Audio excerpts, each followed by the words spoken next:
কোটা সংস্কার আন্দোলনকে কেন্দ্র করে নানা ঘটনার মধ্যে রাজধানীর ইডেন কলেজের ছাত্রলীগ নেত্রীদের উপর হামলার ঘটনা ব্যাপকভাবে আলোচনার জন্ম দিয়েছিল। গত 17 জুলাই বুধবার রাতে আন্দোলনকারীরা তাদের ক্যাম্পাস থেকে বের করে দেয়। এছাড়া ভাঙচুর ও লুটপাট করা হয় ছাত্রলীগ নেত্রীদের কক্ষে। এমন ঘটনার পেছনে শিক্ষার্থীদের দীর্ঘদিন ধরে জমে থাকা ক্ষোভ যেমন ভূমিকা রাখে, তেমনি কলেজ শাখা ছাত্রলীগের সমন্বয়হীনতাকে দায়ী করছেন কর্মীরা। অনেকে বলছেন, প্রকাশ্যে ছাত্রলীগ নেত্রীদের নির্যাতন করে তার ভিডিও ভাইরাল করা সব নারী শিক্ষার্থীকে অপমানের শামিল। একমাত্র ওয়ালটন এসি দিচ্ছে 1 বছরের রিপ্লেসমেন্ট গ্যারান্টি এবং কম্প্রেসারের 10 বছরের গ্যারান্টি।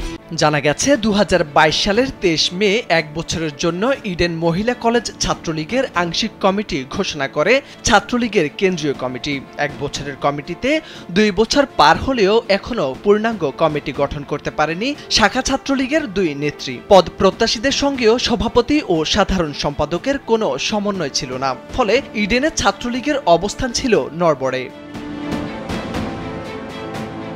সম্প্রতি কোটা আন্দোলনের প্রাক্কালে কানে ধরে উঠবস করা একজনের ছবি সামাজিক যোগাযোগ মাধ্যমে ভাইরাল হয়। জানা গেছে তিনি সামাজিক বিজ্ঞান বিভাগে 2014-15 সেশনের শিক্ষার্থী। শাখা ছাত্রলীগের সহসভাপতির বান্ধবী হওয়ায় থাকতেন তার রুমে। সাধারণ শিক্ষার্থীরা বলছেন, কলেজের শাখা ছাত্রলীগের মধ্যে নেতৃত্বের প্রতিযোগিতা নেই। সভাপতি ও সাধারণ সম্পাদকই সর্বেসর্বা। অন্য যারা সক্রিয়ভাবে রাজনৈতিক গ্রুপ পরিচালনা করতেন তাদেরকে নানাভাবে ক্যাম্পাস ছাড়া করা হয়েছিল। সর্বত্র শক্তি দিয়ে দল ভারী করতে চেয়েছিলেন বর্তমান সভাপতি ও সাধারণ সম্পাদক, যার রেশ ধরে সাধারণ শিক্ষার্থীরা বিক্ষুব্ধ ছিলেন। অনেক ছাত্রলীগ কর্মীও ক্ষোভ পুষে রেখেছিলেন। ছাত্রলীগের অভিযোগ, সাধারণ শিক্ষার্থীদের ব্যানারে হামলা চালিয়েছিল সমাজতান্ত্রিক ছাত্রফ্রন্ট, যদিও তা অস্বীকার করেছেন কলেজ শাখা ছাত্রফ্রন্টের সভাপতি শাহিনুর সুমি। তারা যে পরিমাণ আসলে মেয়েদের উপরে অত্যাচার অবিচার করছে এতদিন ধরে, সেই ছবি কিন্তু এই আন্দোলন, বৈষম্য বিরোধী ছাত্র আন্দোলন, যে কোটা আন্দোলনের মাধ্যমে প্রকাশ পেয়েছে, সেটা বহিঃপ্রকাশে কিন্তু আসলে এই ছাত্রলীগের কর্মীকে হল থেকে বের করে দেওয়া বা কান ধরে প্রশ্ন করানো। ইডেন মহিলা কলেজ ছাত্রলীগের সাধারণ সম্পাদক রাজিয়া সুলতানা কালবেলাকে জানান, যারা ইডেনে হামলা চালিয়েছিল তারা কেউ সাধারণ শিক্ষার্থী নয়, সবাই ছাত্রফ্রন্ট কিংবা ছাত্রদলের মেয়ে। কেউ কেউ বাম সংগঠনের সাথে লিপ্ত, কেউ কেউ ছাত্র দলের সাথে লিপ্ত, ঠিক আছে। আর যারা থাকে বেশিরভাগই আমাদের কোনো পলিটিক্যাল রুমের মেয়ে না, এগুলো সব লিগ্যাল রুমের মেয়ে। কারণ লিগ্যাল রুমের মেয়েদের একটা সিট দিতে গেলে কেউ যাচাই বাছাই হয় না।